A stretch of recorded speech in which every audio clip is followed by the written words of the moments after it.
Hi guys, it's Blair here, live in Central Park, New York. You can just get a little glimpse of the view that I've got just now. As you can see, I'm literally live, just sitting in the park. So this is probably the most public show we've ever done. So I think the most exciting part about that is definitely the unpredictability. I've had school kids looking at me already. I've had a couple of dodgy looks. I've not had anyone shout anything yet, so if we hear some loud noises in the background, it's probably just someone bullying me. But yeah, this is definitely my favourite show that we've done so far. I never thought that I would ever do the amiRelocating show live from New York, and especially live from Central Park. So I think that it's just a testament to how far the company have come. So congratulations to everyone that's been involved in the journey so far, and especially Angela for starting off the journey as well. So yeah, I think that this is just an amazing achievement for us, and definitely a personal achievement for me. I will take that as a massive victory for me. Hi Angela. The good thing about being able to hold the camera like this is that I can actually see what you guys are saying. So if you do comment, I can see it and I can reply as well. So hi Angela. Yeah, so I've been in New York for a week now. I can't believe it's actually gone so quickly, and I'm already getting dirty because I'm sitting on the ground. I'm not homeless, I'm just sitting on the ground. I've been largely working like a nomad so far, bouncing between different coffee shops. The way I've been kind of working it is that I've gone to a coffee shop in the morning in one area, and then gone and got something to eat, some $1 pizza, which is amazing. Like, you'd think $1 pizza would be terrible, but it's actually amazing. And then working in the afternoon from a different coffee shop, and I think that for me that's a method that works really well. And I think that if you are going abroad to work at all and working like that, I can thoroughly recommend it. What I've been doing is kind of separating my days, so I know in the morning I'm going to work on this, and I know when I'm in this area, if I'm in, I don't know, the meatpacking district in the morning, $1 pizza is the best, Angela, it really is, and it's cheap, which is the best part about it, I suppose. That's why it tastes so good, it's so damn good. Yeah, if I know I'm going to be in the meatpacking district in the morning and I'm working on this, I'm able to kind of separate in my headspace exactly what I want to accomplish in the morning, and I found that that's quite good for not letting anything else interfere with that. Hi Ashley, nice to see you. I found that allowing that kind of differentiation between my day really helps me organise my workload. So if you are working like myself, like a nomad, it's definitely something that I would recommend that you to do. Yes, it must have been last Thursday or something like that, I thought, most of you guys that will be watching this might know me. I'm a bit of a troll. I like to annoy people for fun. So I decided that, do you know what, I'm gonna go and I'm gonna work from, where's the place that will be the most kind of controversial in the whole of New York right now to work from. And I thought, I know exactly where I want to work. I'm going to work from Trump Towers, and I did. I sat for a whole afternoon in Trump Towers working away, and the man himself actually came in. I managed to actually see Donald Trump in the flesh, and I'm under strict instructions from Angela. Do not mention the election on this show. Do not mention the election on this show. Do not mention the election on this show. She's kind of like, and I know this is a comparison that I know she'll love. She's kind of like Basil Fawlty in that episode of the British show Fawlty Towers, where he's really panicking when the Germans come in. Do not mention the war. Do not mention the war. Do not mention the war. So, sorry Angela, you're kind of like that in the moment, but I'm going to mention it anyway, because while I've been here sitting in a bar, so strict, yeah, while I've been here sitting in a bar, one of the debates was on the telly, or the television, and I was actually quite surprised by the lack of emotion being shown by the people watching the debate in the bar with me, because I thought, even when I'm not going to pick sides, but when both parties were saying something pretty controversial and pretty out there, I was expecting some kind of oh, for God's sake, not this again, but nothing. It was just kind of, the most I saw was a kind of roll of the eyes. I think they're just kind of resigned to the fact that this election is crazy, because everyone I've spoken to thinks that how have we ended up in a position where nobody wants to vote for anyone. It's pretty strange, but I've also at the weekend there saw the opposite side of that. and we tried to do this show on Friday, and but I got completely rained out and stuck under a bridge in Central Park for 2 hours. 2 hours stuck under a bridge because it was just so wet. I left Scotland to be rained out. Yeah, thanks for that, New York. But if I had managed to succeed to do the show on Friday, you wouldn't have this story. So I guess it worked out. And Saturday night I was in the bar and the guy came up to me and he's like, "Who are you voting for?" And I was like, "I'm Scottish, so no one." And he's like, "If you don't vote for Trump, you're an idiot." And I was like, "I'm Scottish, so I'm not voting for anyone."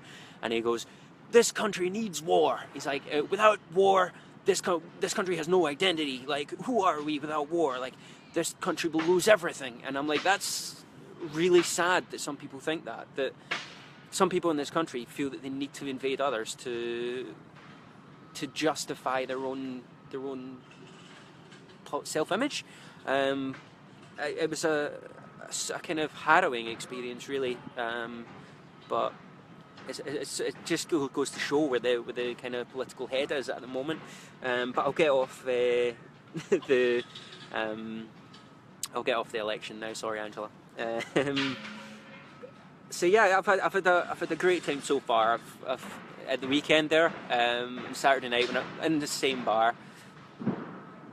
Watch yourself. Yeah, I will promise no more war.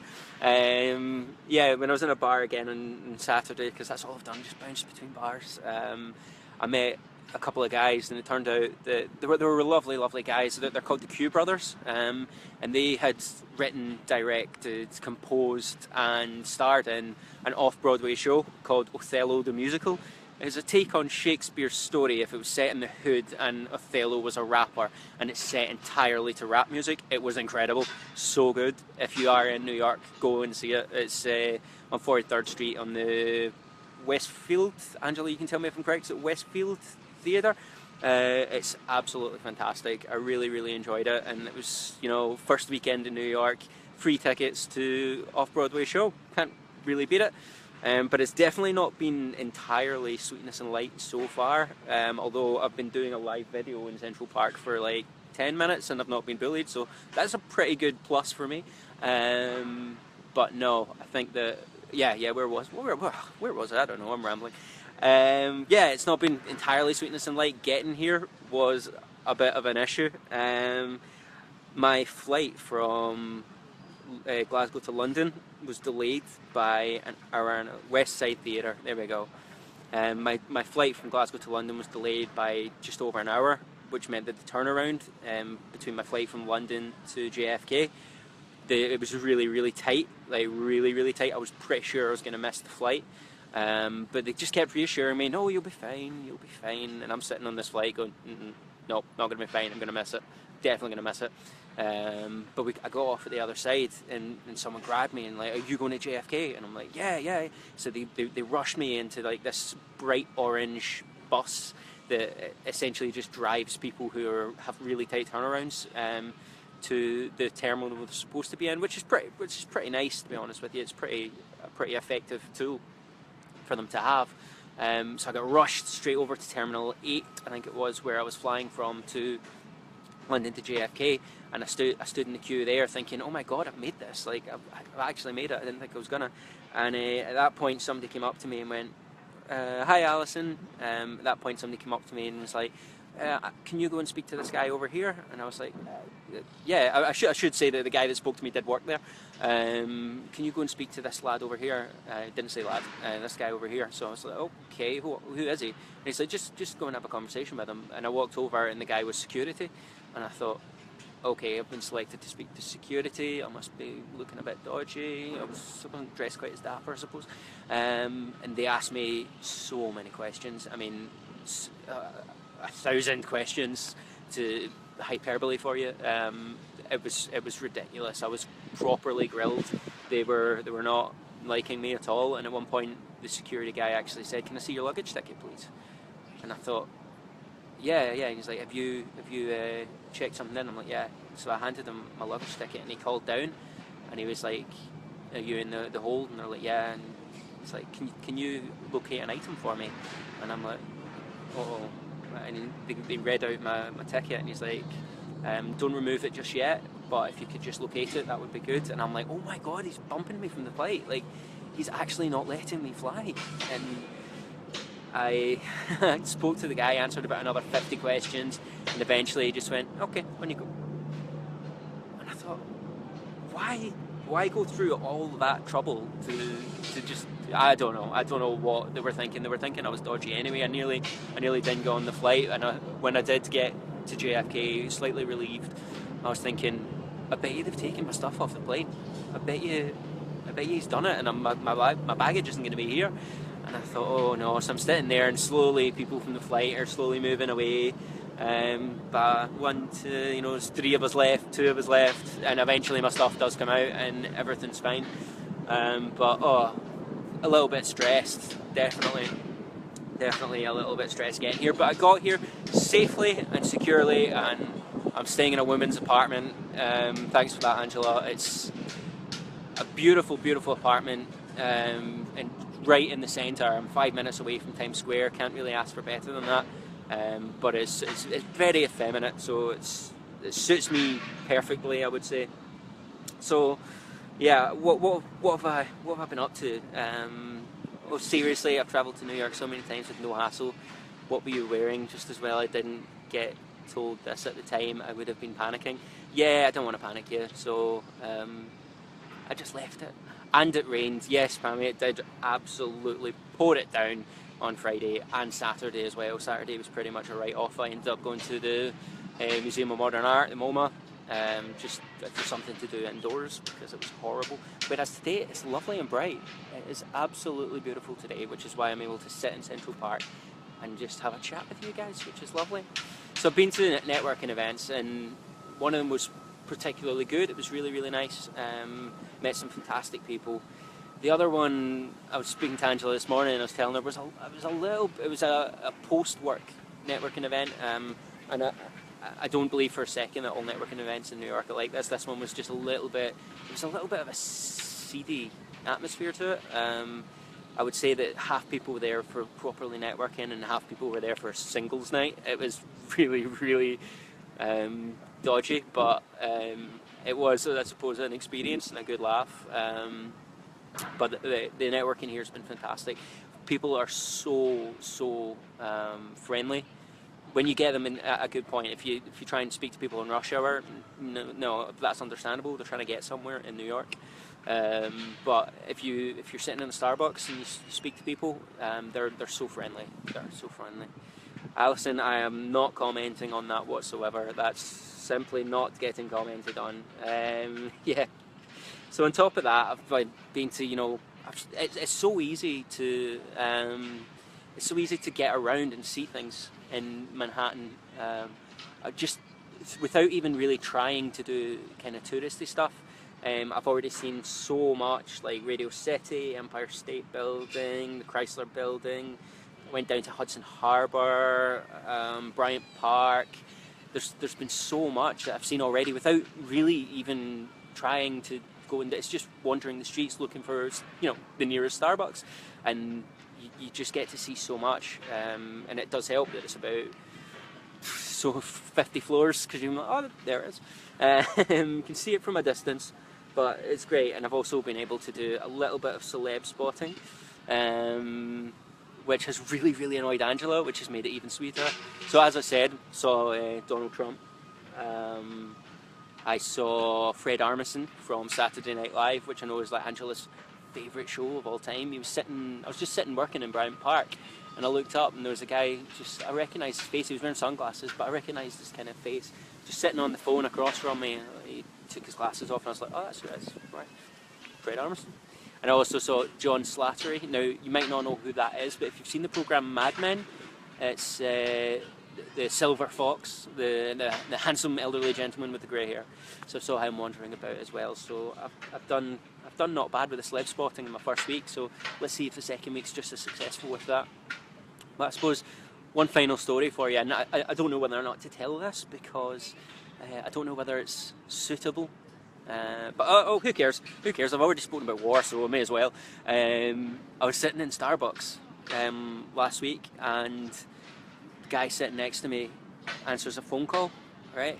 And he just goes, just do a line with a stripper and it will be fine. And I go, did he just say that? And the guy on his other side just kind of looks up and goes, and we look at each other like, you've done, no, I'm talking about great stuff all the time, Angela. Yes, this guy goes, no, listen to me, just do a line with the stripper and everything will be fine. I'm not going to do an impression of him. Just do a line with the stripper and everything will be fine. And I was going, oh my God, like this, it's like 2:30 in the afternoon. Why are you saying these things in public? But there's children here. And he's like, do a line with the stripper, just do a line, no, just do a line with the stripper and everything will be fine. I'm like, who's doing line with a stripper at 2:30? And it went on for like 5 minutes. And he's getting really, really annoyed. He's like, I'm not going to speak to you until you do a line with the stripper. Like, I'm not even going to enter into a conversation until you do a line with the stripper, right? And I'm like, for God's sake, like, even now I'm hoping he does a line with the stripper just so this guy shuts up and stops yelling this in a public place. And eventually he goes, okay,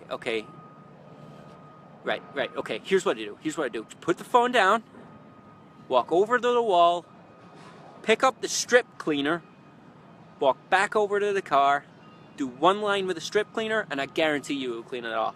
Do one line with the stripper, and everything will be fine. And I was just like, oh my God, I thought you were having a totally different conversation. And that's, I suppose, a lesson learned on earwigging. But it's an entertaining story nonetheless. And I really hope to meet Gary Vaynerchuk. I should say as well that I've taken, most of you guys will know that I had some of my heroes on the top of my laptop, so like every time I open my laptop you get inspired by the people that inspire you, and I've taken them off because, you know, I was sitting in Bryant Park and I could see people walking past looking at them, and I'm like, holy crap, these guys actually live here. So I'd like Gary Vaynerchuk, Casey Neistat, Adam Gallagher, you know, and they're like, these guys, people walking past might actually know them, and that's really, really weird, so I've had to take them off. But when I get back to Glasgow and no one will know them, then I'll put them back on again. But as you guys know, I'll be going live every single day this week. So I'll let you guys know what time I'll be going live tomorrow, and I'll be going live from Times Square, so it'll be even more public, so even more embarrassing for me. But I hope you guys have a lovely day, and thank you for tuning in and listening to my New York stories so far. All right. Right. See you guys later. Thank you.